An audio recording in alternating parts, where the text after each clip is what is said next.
Welcome to Peace, Love, Liberty Radio. Online at fppradio.com. It's Wednesday, which means it is the day where I answer your questions.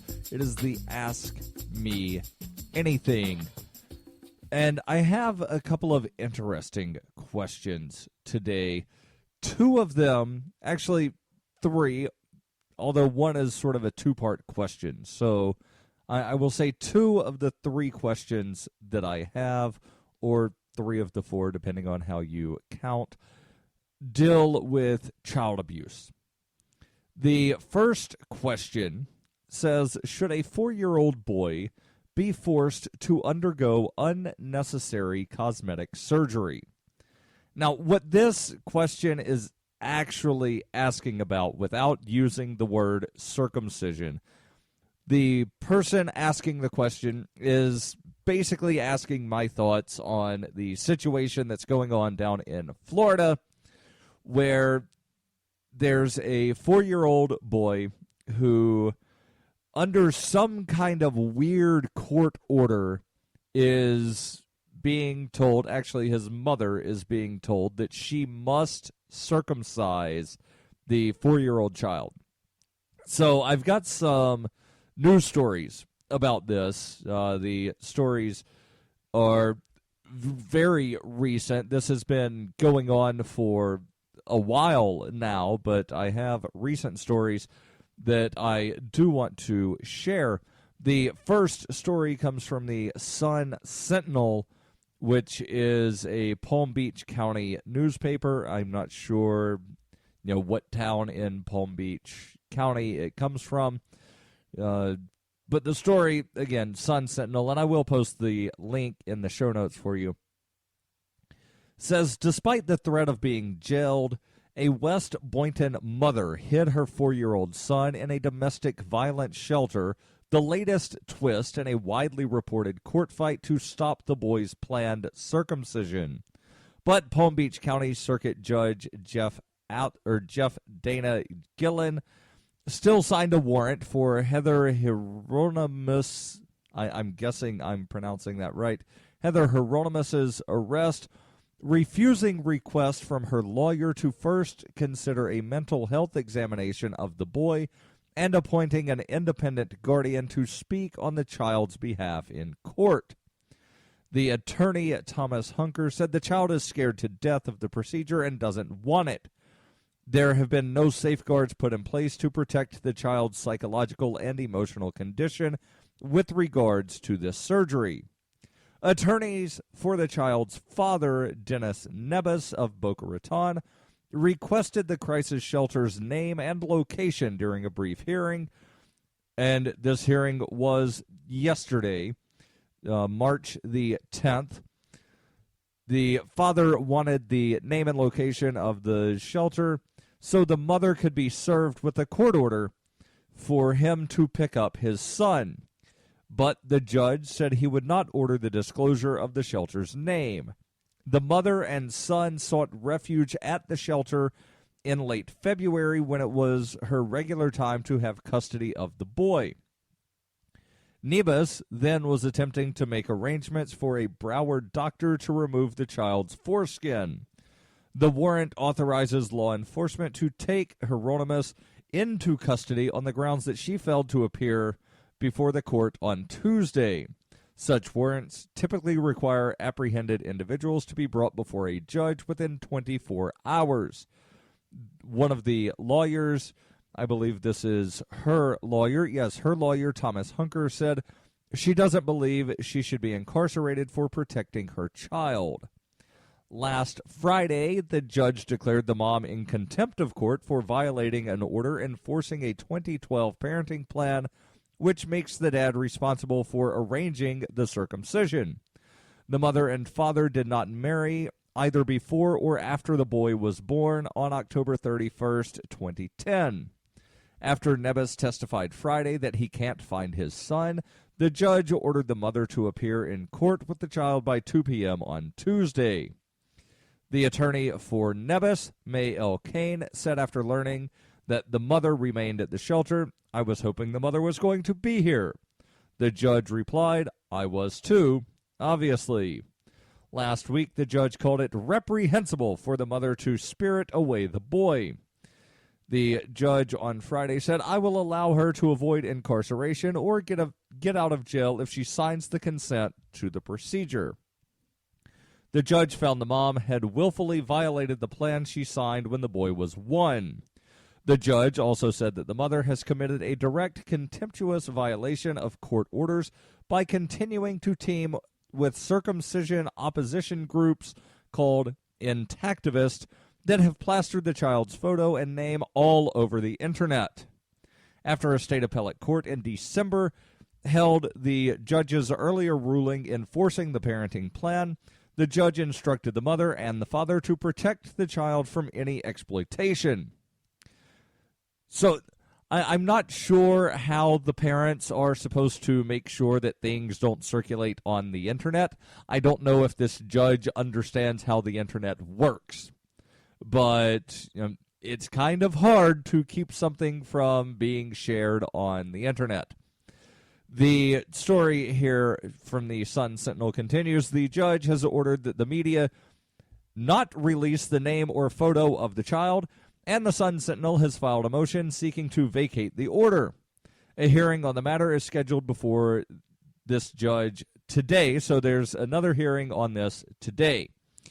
The article continues. It says more than a dozen protesters stood outside the county courthouse in Delray Beach on Tuesday, some carrying signs reading, "His body, his rights," and "Circumcision is a sex crime."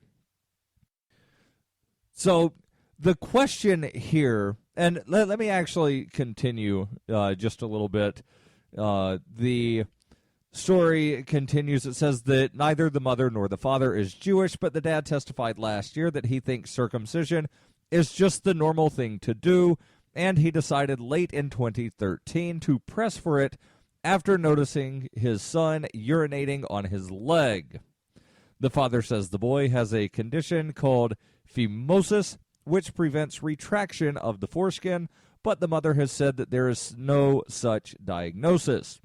The American Academy of Pediatrics says the benefits of newborn male circumcision are lower risk of urinary tract infection, getting penile cancer, and acquiring HIV, the virus that causes AIDS. The judge mentioned these benefits in the court order last week and called the procedure very, very safe. Still, the most recent federal statistics indicate circumcision has been waning in popularity across the country.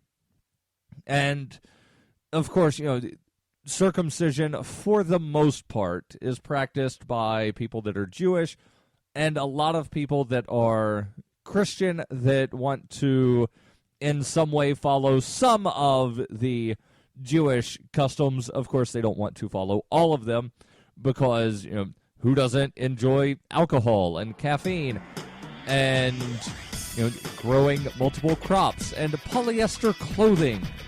Because some of those things, it's actually in the book of Leviticus that you are not to do these things. But of course, no, we can't do that. So I'll actually answer the question in the next segment of what do I think about this. So stay tuned to Peace, Love, Liberty Radio, online at fppradio.com. Why do they hate us? Is libertarianism compatible with Islam?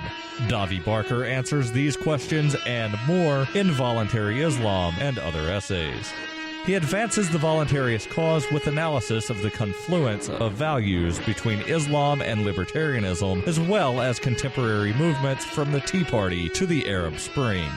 Voluntary Islam by Davi Barker will be available on February 19th.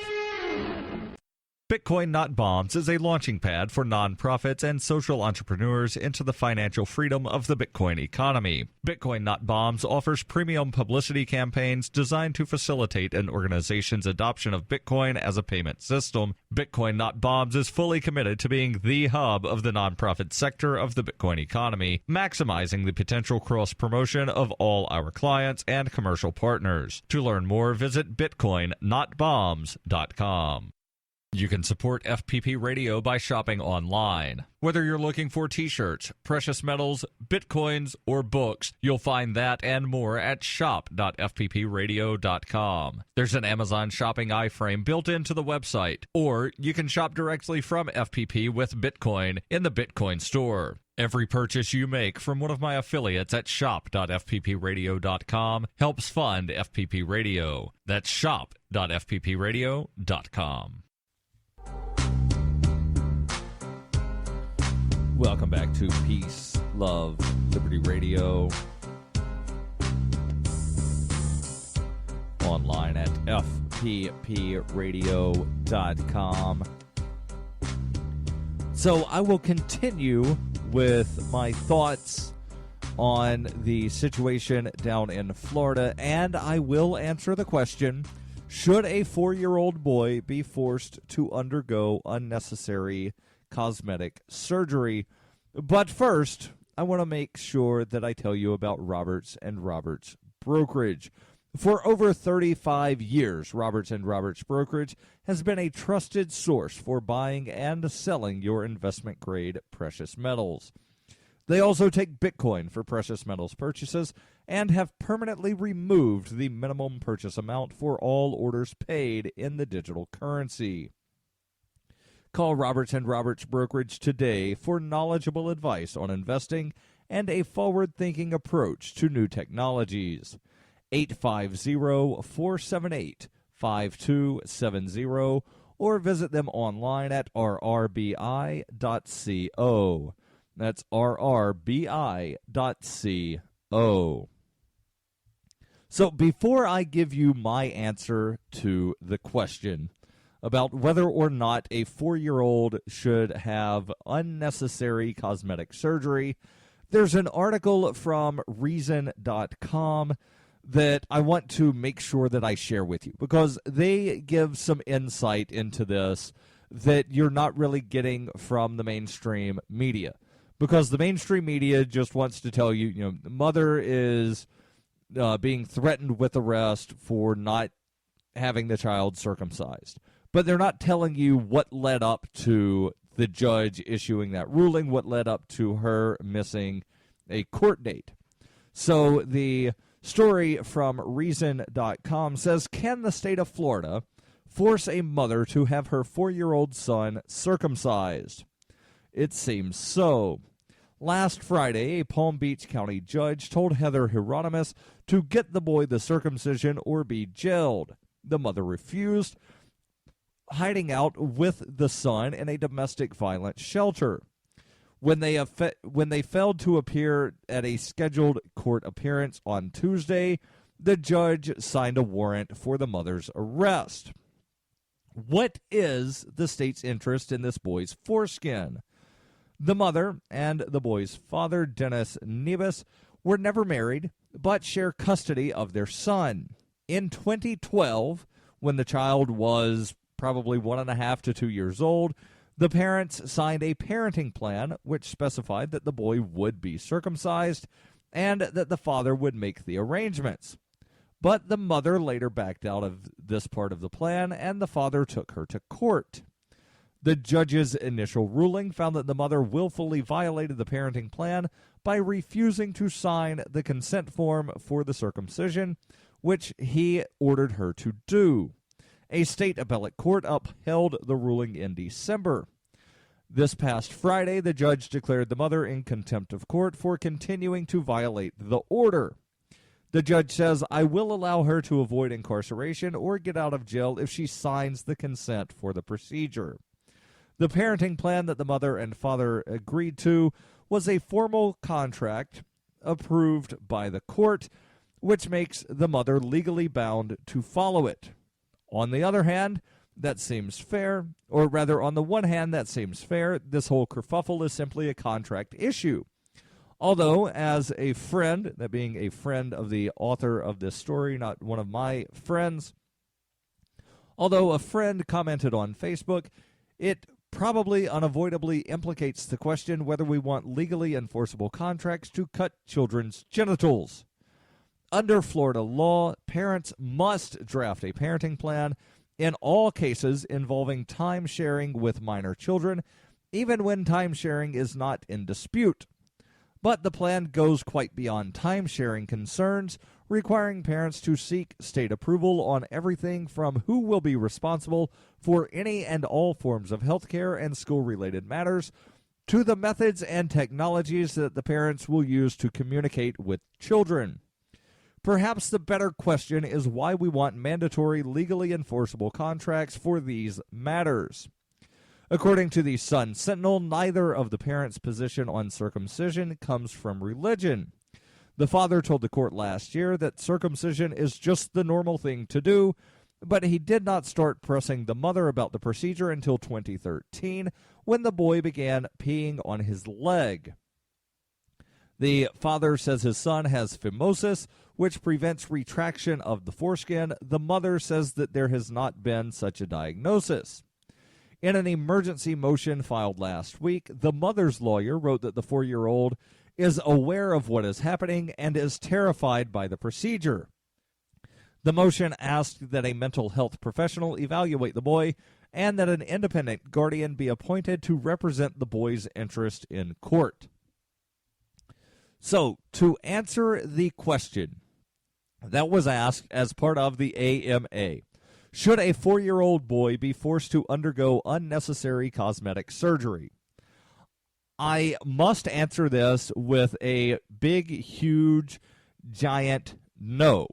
No one, regardless of age, no one should be forced to undergo any unnecessary cosmetic surgery. Now, in this case, because this is not just about cosmetic surgery for a 4-year-old, this really boils down to contracts between parents, where you had both parents about 2.5, maybe 3 years ago, sign an agreement, a court-ordered agreement that specified that the child would at some point be circumcised. And why it has taken this long, I don't really know, because it says that the father did not press the issue until 2013, which means that, somewhere close to a year after the agreement was signed, the parent or the father said, well, no, we have to go have this surgery. The mother, at some point after signing the agreement, changed her mind and said, no, I don't want my son getting circumcised. And so what you really have is you have an agreement that could have possibly been signed under duress, which would then make the entire agreement null and void, because any contract signed under duress is not a contract at all. So whether or not it is that, or whether it is that the mother just changed her mind, and because this is a contract without an exit clause, because government is involved and government doesn't want you to have exit clauses from things, then in either way, this is possibly just an invalid contract. So the question here becomes, how do you enforce contracts, and what is a valid contract and what is not a valid contract? So absent the government system that we have now, there would still be private arbiters that would try to enforce contracts. And then it would be up for the private arbiter to decide whether or not this is a valid contract. And now there's the question about whether or not two people can sign a contract that determines the fate of a third person without that third person giving explicit consent. But that is a topic for another show entirely. I'll continue with the AMA when we come back on Peace, Love, Liberty Radio, online at fppradio.com. Coinbase is a simple and secure online Bitcoin wallet for sending, receiving, and storing Bitcoin. Coinbase also allows you to buy and sell Bitcoin using a bank account or use their tools to accept Bitcoin as a merchant. Opening a wallet is quick and easy, and for merchants, there are no transaction fees on the first $1 million worth of transactions. Get started at coinbase.fppradio.com. When her plush and comfy life suddenly and unexpectedly fell apart, Brooke and her dog Cloud set out to defy the odds. If this is a man's world, as they say, living on the streets is no place for a young woman. One day she awoke in the redwood forest and realized she had become a hobo, and would ultimately come to know exactly what it means to survive. How to Be a Hobo by Brooke Willett is available from Amazon.com and all major bookstores. You can support FPP Radio by shopping online. Whether you're looking for t-shirts, precious metals, bitcoins, or books, you'll find that and more at shop.fppradio.com. There's an Amazon shopping iframe built into the website, or you can shop directly from FPP with Bitcoin in the Bitcoin store. Every purchase you make from one of my affiliates at shop.fppradio.com helps fund FPP Radio. That's shop.fppradio.com.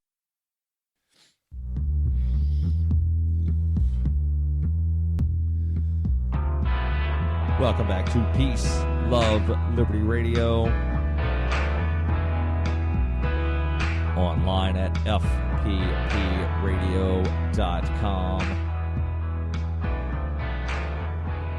Now, before I continue with the Ask Me Anything, I want to make sure that I tell you about the newest sponsor that I have, Survivor Max by Davi Barker.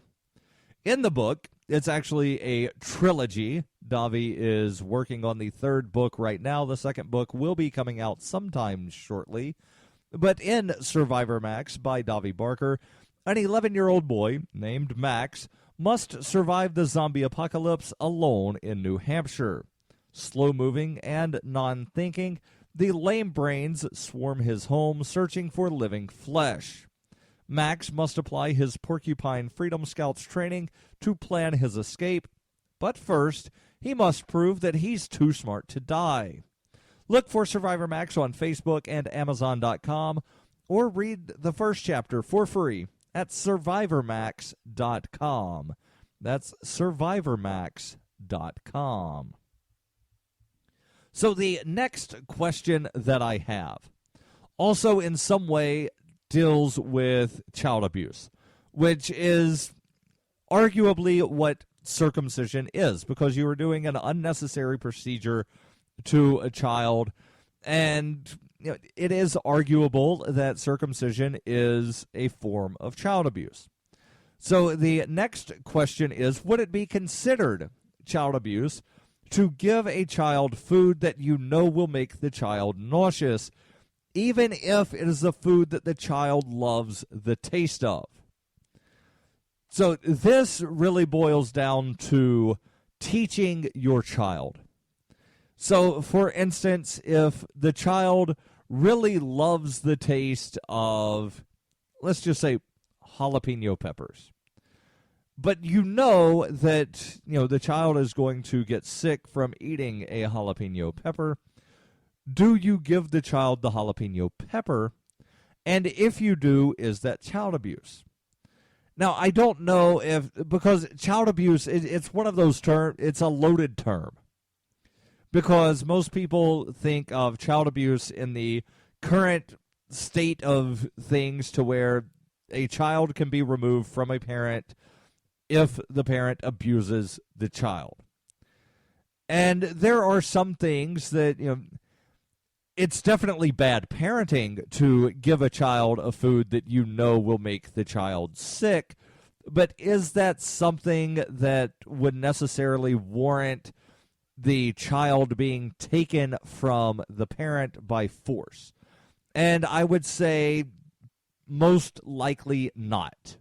Now, there could be, some kind of scenario, because, we're dealing kind of with hypotheticals here, to where if the child says, I want to eat some of that C4 explosive, not knowing that it's, exploding, if the child's like, can I have some of that taffy? But it's actually C4, and the parent's like, yeah, go ahead, knowing that it's going to cause the child to wind up being, hurt and possibly killed, then, that would be the extreme scenario to where, you might want to say that this person is unfit to be a parent. But in the hypothetical here of just giving a child a food that makes the child nauseous, even if the child loves the taste of the food, I would say it's certainly bad parenting. I don't know, at least in my definition of the term child abuse, because it is such a loaded term, I don't think that I would go that far and to say that it is child abuse. But it's definitely, in my book, bad parenting. So now to the final question of the week. Any signs of undercover government types at the New Hampshire Liberty Forum? If the Free State Project is a large enough concern to warrant a Bearcat, you would think that they would want to hear what was said at such an event. Now, I have to kind of agree with the sentence that follows the question here, that because there was the Bearcat application, Bearcat being the ballistics engineered armor response counter attack truck that is made by the Lenco Corporation and given out by the Department of Homeland Security to governments around the country. The Concord Police, in their application for a grant, a federal grant to get a Bearcat, they cited Free Staters, Occupy New Hampshire, and Sovereign Citizens as the biggest threat, or rather as daily threats, that warrant a Bearcat.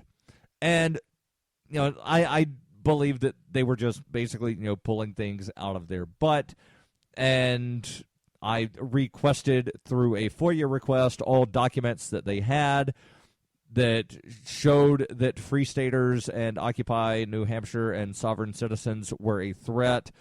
And all I received was a copy of the application and a couple of emails that were exchanged between the police chief and the president of the Free State Project, and nothing else.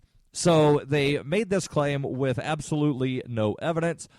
And the latter part of the statement says you would think that they would want to hear what was happening at such an event, or rather what was said at such an event.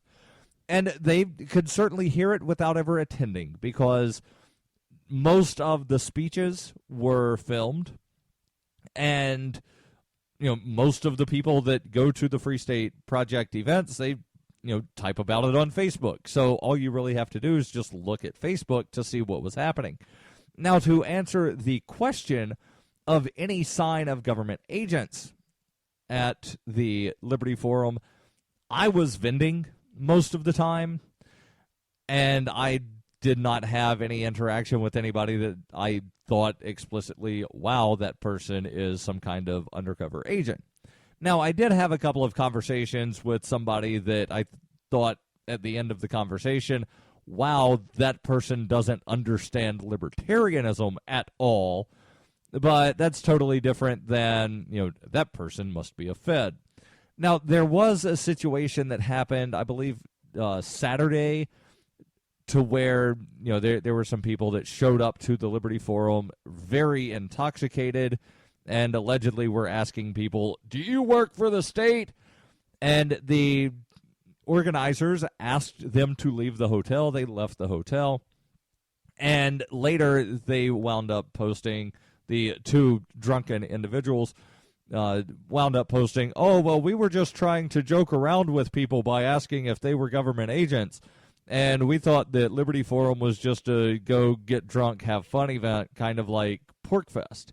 And I don't know anybody in their right mind that would think that a hotel convention would be the same as a camping adventure. But, maybe these people just, didn't really understand, basic human interaction. I don't really know. But to answer the question about government agents, I don't think there were, but again, there could have been. There could be government agents pretty much anywhere. Like, it would not surprise me at all if government agents are listening to this podcast. Would not surprise me one bit. I'll be back on Friday, and remember, every Wednesday, the Ask Me Anything. Send those questions, AMA@FPPradio.com. Online, FPPradio.com. In the meantime.